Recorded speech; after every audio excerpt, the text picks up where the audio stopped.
महाड तालुक्यातील शिवथर विभागात बिबट्याचा हैदोस सुरू असून नागरिकांमध्ये भीतीचे वातावरण निर्माण झाले आहे। गेल्या 1 महिन्यात बिबट्याने 7 पाळीव प्राण्यांचा खात्मा केलाय। गुरुवार 25 डिसेंबर रोजी सकाळी सुमारे 10 वाजण्याच्या सुमारास कुंभे शिवथर गावात बिबट्याने थेट शेतकऱ्यासमोर बैलावर हल्ला करून शेतकरी सीताराम बाबू साळुंके यांचा बैल ठार केला। दिवसाढवळ्या झालेल्या या घटनेमुळे परिसरात एकच खळबळ उडाली आहे। घटनेची माहिती मिळताच वन विभागाच्या कर्मचाऱ्यांनी घटनास्थळी दाखल होऊन पंचनामा केला। बिबट्याच्या वाढत्या वावरामुळे शिवथर माध्यमिक शाळेत ग्रामीण भागातून ये-जा करणाऱ्या विद्यार्थ्यांच्या सुरक्षिततेचा प्रश्न ऐरणीवर आला असून पालकांमध्येही चिंता वाढली आहे। बिबट्याला तत्काळ जेरबंद करण्याची मागणी ग्रामस्थांकडून होत आहे। दरम्यान वन विभागाने जनजागृतीपर अभियान सुरू ठेवण्यासह नुकसानग्रस्त शेतकऱ्याला नुकसान भरपाई देण्याची कार्यवाही करण्यात येईल असे सांगितले असून नागरिकांनी व विद्यार्थ्यांनी विशेष काळजी घ्यावी असे आवाहन केले आहे।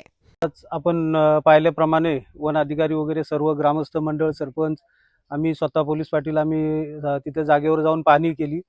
तर अतिशय जवळचाच हा रस्ता लहान मुलांना जाण्याचा रस्ता आहे। शेतावर येणारी लोक त्यांचा कामधंदा करण्याचा हाच टायमिंग असतो। त्याच टायमिंगमध्ये भर दिवसा दुपारी सकाळी 10 वाजता तो हल्ला झालेला आहे। त्या हल्ल्यामध्ये त्या खोंडाचा जीव गेलेला आहे। प्रत्यक्ष ठिकाणी जाऊन पंचनामा झालेला आहे। पण असं भयभीत वातावरणामुळे शेतावर लोकांना जाण्यासाठी लोक चिंतेत आहेत, सगळी भयभीत झालेली आहेत। त्यामुळे शासनाने याच्यावर चांगला ठोस निर्णय घेऊन एखादा पिंजरा किंवा कुठलाही बंदोबस्त करावा अशी सर्व ग्रामस्थांची मागणी आहे। माझे नाव श्रावणी गणेश साळुंके। मी रोज श्री समर्थ रामदास विद्या मंदिर शिवतर या हायस्कूलला शिकते आणि आज एका वासराला बिबट्याने धरलं। त्याच मार्गावरून आम्ही रोज शाळेत जातो आणि आमच्या गावातली पण 3-4 कुत्री त्या बिबट्याने धरलेली आहेत। तर याची प्रशासनाने दखल घ्यावी। सीताराम बाबू साळुंके यांचा 4 ते 5 वर्षाचा खोंड बिबट्याने आज सकाळी 10:15च्या सुमारास तिथे विलास साळुंके यांच्या घराच्या समोरच्या बाजूला 100 मीटर रस्त्यापासून 100 मीटर अंतरावर पकडला। त्या बिबट्याने पकडला व लोक इथं आता भयभीत झालेले बिबट्यामुळं। इथून चेरवाडी तिथून येणारी शाळेला विद्यार्थी असतात, हे विद्यार्थी ह्याच रस्त्याने खाली येत असतात।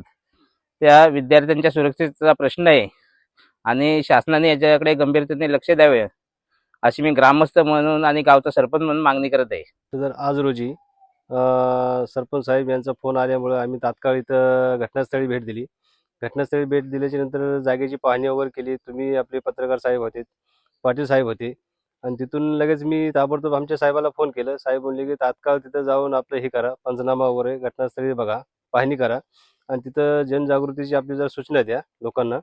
मागच आम्ही एक 4-8 दिवसापूर्वी रामदास पठारावरती तुमचा फोन आल्यावर आम्ही गेलतो, तिथं पण मीटिंग वगैरे घेतली, बॉम्ब फटाके वगैरे त्यांना जनजागृतीची सूचना वगैरे देऊन, म्हणजे रात्रीच्या वेळेस एकटे वगैरे बाहेर पडू नका, काय काम असलं तरच आपलं बाहेर वगैरे हे करा, काय आपलं थोडंसं जरा लहान लेकराला वगैरे हे करा, संध्याकाळी दिवस वाळायला बाहेर येऊ नका।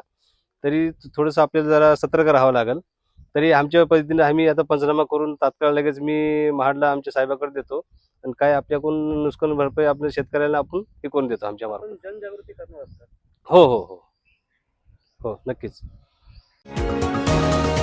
तुम्ही पाहत आहात विस्टा न्यूज मराठी।